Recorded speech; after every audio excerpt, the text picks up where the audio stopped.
এই মুহূৰ্তত আমাৰ হাতত আহি পৰিছে এটা ব্ৰেকিং নিউজ। এইবাৰ চুৰত নামিল চিকিৎসক ছাত্ৰ। নগাঁও মেডিকেল কলেজ হস্পিটেলৰ অধ্যয়নত ছাত্ৰ সোমাল ৰঙাঘৰত। শিলচৰৰ অভিজ্যোতি চন্দা দ্বিতীয় ষান্মাসিক আৰু জুৰিয়াৰ মহম্মদ আছিক প্ৰথম ষান্মাসিকৰ ছাত্ৰ দুজনে চুৰি কৰিছিল কম্পিউটাৰ আৰু ডেস্কটপ।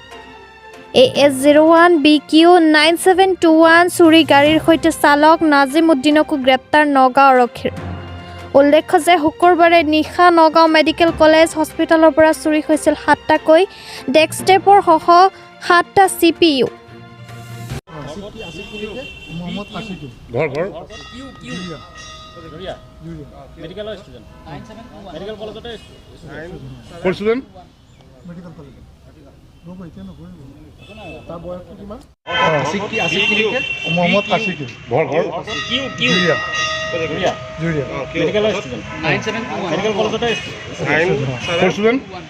মেডিকেল কলেজ ৰ'ব এতিয়া নকৰিব তাৰ বয়সটো কিমান 25 ফাৰ্ষ্ট ইয়াৰ সেকেন্ড ইয়াৰ 3 নম্বৰ হ'ল গাড়ী টাইমত নাজিম উদ্দিন কি চুৰ কৰিছিলা